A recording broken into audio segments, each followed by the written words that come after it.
Question करें कि आपकी ये जो जो मीटिंग होती है, तो इसमें जब ये दर्स खत्म हो तो फिर थोड़ा डिस्कशन कर लिया करें, थोड़ा सा मामलात को समझने के लिए, एक दूसरे जो सवालात आ रहे हों, जो बात जो मुकर्रर के ज़बान से बयान होने से रह गई हो तो वो आ जाए सामने। जैसे आपने वो फरमाया ना पहली आयत में जो डिटेल फरमाई, उसमें हमारा तो एक है ना कंसेप्ट की इस हालत में या इस चीज़ में नहीं, लेकिन बाद मज़ाहब में जो है ना इसके ऊपर काफ़ी वो चीज़ें होती हैं जैसे बहुत ही ज़्यादा, जैसे तो बिल्कुल वो अछूत का कर देते हैं कि मतलब उससे हाथ में लगाना या जैसे आपने बताया कि खाना, ये यानी कि हमारे तो खैर इतना ज़्यादा नहीं है, लेकिन बाकी मज़ाहब में ये बहुत ज़्यादा है।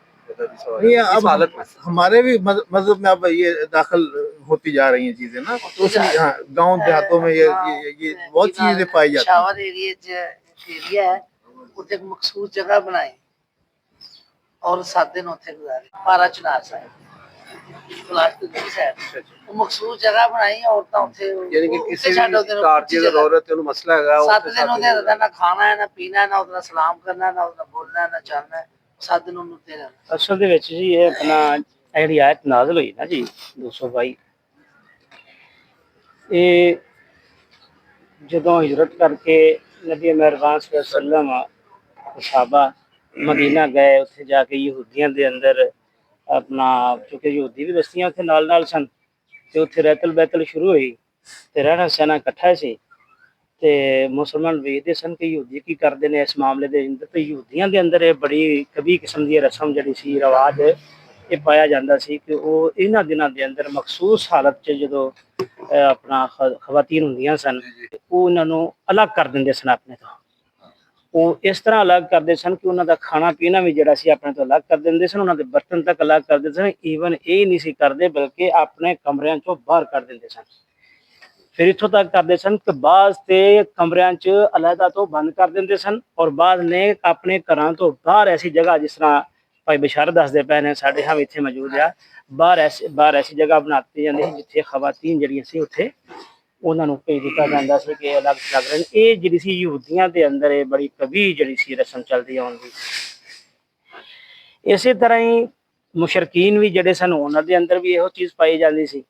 ते अलबत्ता नसारा की करते सन कि नसारा के अंदर यह भी मौजूद सी, ते इहदे नाल वो अजाफी ये करते सन कि उन्हां नाल मुबाशरत भी कर लेंदे सन। ये नसारा ये उन्हां तो थोड़ा जिहा अगे जा ते मुसलमान थोड़े जे मुतासर होए इस गल तो कि भी अगर इस तरह का मामला करते पे ने ते शायद ये कोई रूह रायत हैगी आ, ते उन्होंने कुछ पूछना शुरू कर दिता कि अल्लाह के नबी सल्लल्लाहु अलैहि वसल्लम को कि अल्लाह के नबी इस हालत च ते कोई कराहत आंदी सी। उन्होंने भी पता सी इंसान आ, फितरी तौर पर बाई डिफाल्ट अल्लाह तबारक तआला ने इंसान के अंदर चीज़ां रखियां होंदियां, तो महसूस हो जाता है कि अल्लाह के नबी सल्लल्लाहु अलैहि वसल्लम ने पूछा कि इस हालत च की करिए, पूछते हैं हैज़ का क्या हुक्म है।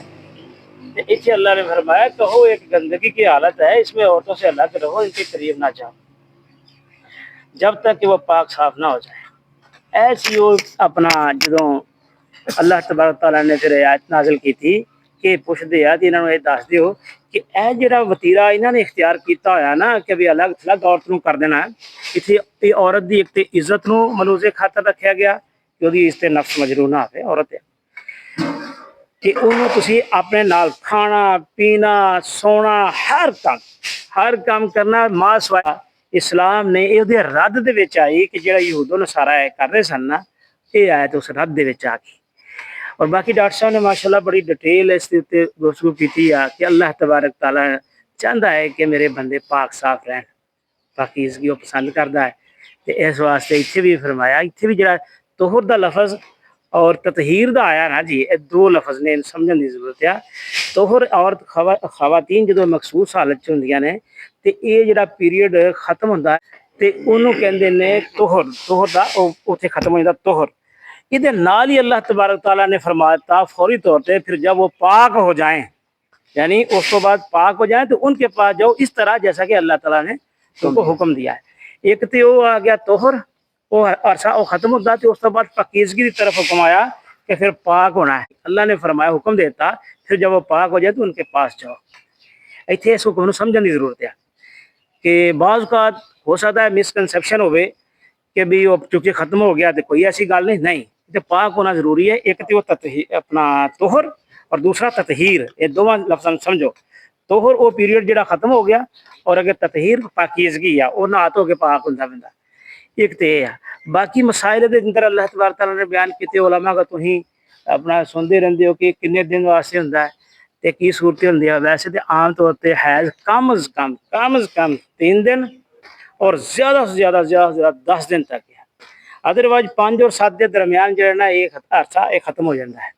लेकिन अगर ज़्यादा दिन तक कोई बाज़ खवातीन ऐसा मामला होता तो 10 दिन तक जाता है, तो उन्होंने ही हायजा खवातीन के अंदर ही शुमार किया जाता है, उन्होंने हैज ही किया जाता है। अदरवाइज वो इस्तिहाज़ा की शक्ल इख्तियार कर देता, वो समझो कि फिर वो कोई बीमारी या कंडीशन कोई बीमारी की कंडीशन है, ऊपर एक्सीड करे तो फिर औरत ਨੂੰ ਹੁਕਮ ਹੈ ਕਿ ਉਹ ਆਪਣਾ ਨਹਾ ਧੋ ਕੇ ਇਬਾਦਤ ਸ਼ੁਰੂ ਕਰ इबादत शुरू कर दे, उन्होंने कोई बीमारी हो सकती। ਮੀਆਂ ਬੀਵੀ ਦੇ ਤਾਲੁਕਾਤ ਵੀ ਉਹ ਵੀ ਜਾਨ ਤੇ ਚੱਲਦੇ ਰਹਿਣ, ਕੋਈ ਹਰਜ ਨਹੀਂ।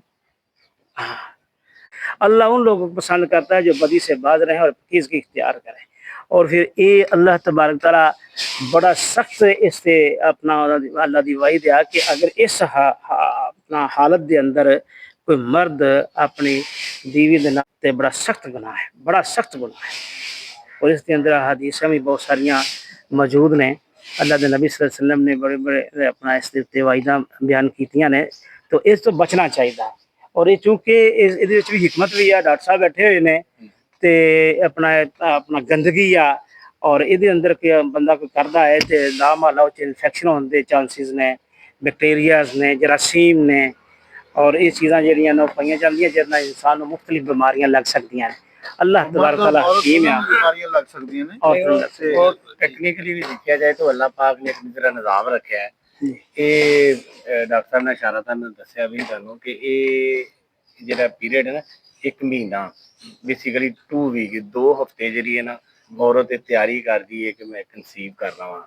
अल्लाह पाक के मुसाबे इलाज करते बशर्ते शादीशुदा ਉਹਦੀ ਤਿਆਰੀ ਹੈ। ਉਹਦੇ ਵਾਸਤੇ ਉਹ ਐਗ ਜਿਹੜੇ ਨੇ ਉਹਦੀ ਯੂਟਰਸ ਦੇ ਬੱਚੇਦਾਨੀ ਦੇ ਅੰਦਰ ਜਮ੍ਹਾਂ ਹੁੰਦੇ ਰਹਿੰਦੇ ਨੇ। ਉਹ ਬੇਸਿਕਲੀ ਕਹਿ ਸਕਦੇ ਹੋ ਕਿ ਇੱਕ ਬੈੱਡ ਤਿਆਰ ਹੋ ਰਿਹਾ ਹੈ ਸੌਫਟ ਬੱਚੇ ਵਾਸਤੇ। ਉਹਦੀ ਦੀਵਾਰਾਂ ਹਾਰਡ ਹੁੰਦੀਆਂ ਨੇ, ਅਗਰ ਉਹਦਾ ਨੁਕਸਾ ਉਹਦੇ ਅੰਦਰ ਮਰਦ ਦਾ ਜਾਂਦਾ ਹੈ ਤੇ ਉਹ ਟਕਰਾ ਕੇ ਉਹ ਡੈਮੇਜ ਹੋ ਜਾਏਗਾ, ਜ਼ਾਇਆ ਹੋ ਜਾਏਗਾ। ਉਹ ਫਿਰ ਮੈਂਸ ਦੇ ਜਿਹੜੇ ਐਗਸ ਨੇ ਨਾ, ਉਹਦੀ ਦੀਵਾਰਾਂ ਦੇ ਗਿਰਦ ਚਿਪਕੇ ਹੋਏ ਹੁੰਦੇ ਨੇ, ਉਹ ਚਿਪਕ ਜਾਂਦੇ ਨੇ। ਉਹ ਜਿਹਦੀ ਵਜ੍ਹਾ ਤੋਂ ਅਗਰ ਉਹ ਕੰਸੀਵ ਕਰਦੀ ਤਾਂ ਉਹਦੇ ਵਿੱਚ ਕੰਫਰਟੇਬਲ ਹੈ, ਪੁਰਸਕੂਨ ਨਰਮ ਹਾਲਤ 'ਚ ਰਹੇਗਾ, ਉੱਥੇ ਉਹਦੀ ਗਰੋਥ ਹੁੰਦੀ ਰਹੇਗੀ। ਇਹੀ ਵਜ੍ਹਾ ਹੁੰਦੀ ਹੈ ਕਿ ਜੋ ਹੀ ਔਰਤ ਕੰਸੀਵ ਕਰਦੀ ਹੈ ਤਾਂ ਉਹ 9 ਮਹੀਨੇ ਉਹਦੇ ਮੈਂਸਸ ਰੁਕ ਜਾਂਦੇ ਨੇ। ਯਾਨੀ ਕਿ ਬੱਚਾ ਵੀ ਵੱਡਾ ਹੋਈ ਜਾ ਰਿਹਾ, ਉਹਨੂੰ ਮਜ਼ੀਦ ਉਹਦੇ ਏਰੀਏ ਦੀ ਔਰ ਉਹਦੀ ਜ਼ਰੂਰਤ ਹੈ, ਉਹ ਐਗ ਮਜ਼ੀਦ ਪ੍ਰੋਡਿਊਸ ਹੁੰਦੇ ਜਾ ਰਹੇ ਨੇ ਉਹਦੇ ਗਿਰਦ। ਉਹਦਾ ਹੱਥ ਉਹ ਬੱਚਾ ਵੀ ਵੱਡਾ ਹੋ ਰਿਹਾ ਤੇ ਉਹਦਾ ਬਿਸਤਰ ਜਾਂ ਉਹਦੀ ਰਹਿਣ ਦੀ ਜਗ੍ਹਾ ਵੀ ਉਹ ਵੱਡੀ ਹੁੰਦੀ ਜਾ ਰਹੀ ਹੈ। ਉਹ ਅੱਲਾਹ ਪਾਕ ਨੇ ਇਸ ਤਰ੍ਹਾਂ ਉਹ ਜਦੋਂ 2 ਹਫ਼ਤੇ 3 ਹਫ਼ਤੇ ਗੁਜ਼ਰ ਜਾਂਦੇ ਨੇ ਨਾ, 3 ਹਫ਼ਤੇ ਬਾਅਦ ਜਿਹੜੀ ਨਾ ਉਹ ਇੱਕ ਹੁੰਦਾ ਨਾ ਹਰ ਚੀਜ਼ ਦਾ ਇੱਕ ਇੰਤਹਾ ਹੈ।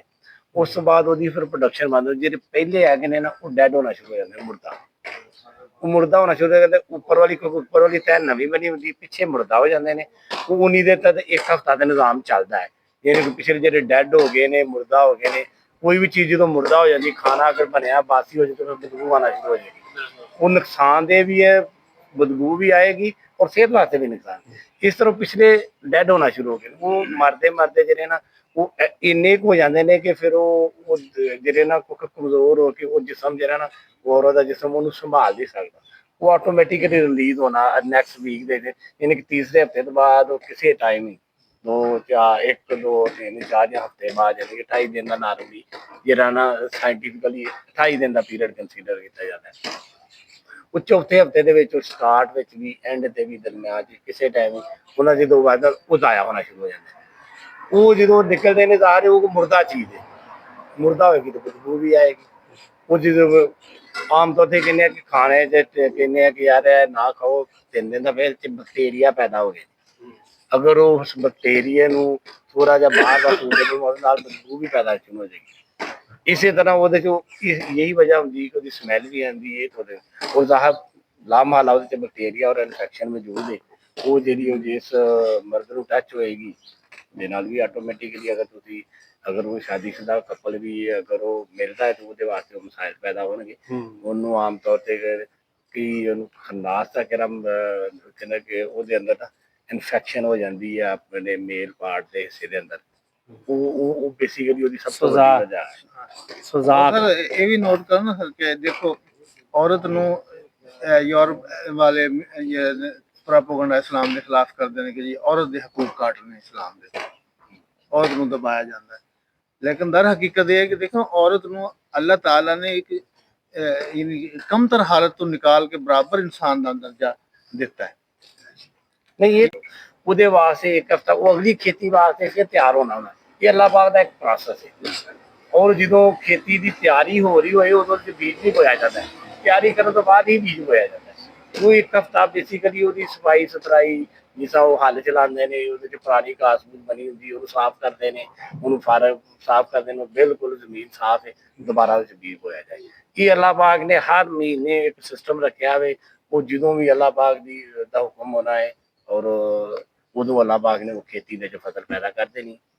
ਇੱਕ ਅੱਲਾਹ ਤਾਲਾ ਦਾ ਨੈਚੁਰਲ ਪ੍ਰੋਸੈਸ ਹੈ ਕਿ ਜਿਹੜਾ ਸਾਡਾ ਚੱਲਦਾ ਆ ਰਿਹਾ ਔਰ ਮਤਲਬ ਅਗਰ ਅਸੀਂ ਗਹਿਰਾਈ ਨਾਲ ਦੇਖੀਏ ਤੇ ਕੁਦਰਤ ਦੀ ਬੜੀ ਵੱਡੀ ਮਿਹਰਬਾਨੀ ਹੈ ਸਾਡੇ ਉੱਤੇ ਕਿ ਜਿਹੜੀ ਕਿ ਵੀ ਉਹਨੇ ਸਾਨੂੰ ਇੱਕ ਪ੍ਰੋਸੈਸ ਦਿੱਤਾ ਹੈ ਔਰ ਇੱਕ ਤਰੀਕਾ ਦਿੱਤਾ ਹੈ ਕਿ ਇਸ ਤਰੀਕੇ ਦੇ ਮੁਤਾਬਕ ਤੁਸੀਂ ਐਸਾ ਰਹੋਗੇ ਤੇ ਇਹ ਫਾਇਦਾ ਹੈ, ਅਗਰ ਇਸ ਤਰੀਕੇ ਦਾ ਨਹੀਂ ਚੱਲੋਗੇ ਤੇ ਇਹ ਨੁਕਸਾਨ ਹੈ। बस चलिए दुआ करो जी। اللهم صل وسلم وبارك على आमीन। ਆਮੀਨ। اللهم أيد الإسلام والمسلمين اللهم انصر من نصر دين محمد صلى الله عليه وسلم واجعلنا منه واخذل من خذل دين محمد ولا تجعلنا منه لا إله إلا أنت سبحانك إني كنت من الظالمين آمين. ربنا اصرف عنا عذاب جهنم إن عذابها كان غراما ربنا فاغفر لنا ذنوبنا وكفر عنا سيئاتنا وتوفنا مع الأبرار ربنا ولا تحملنا ما لا طاقة لنا واعف عنا واغفر لنا وارحمنا أنت مولانا فانصرنا على الكافرين आमीन।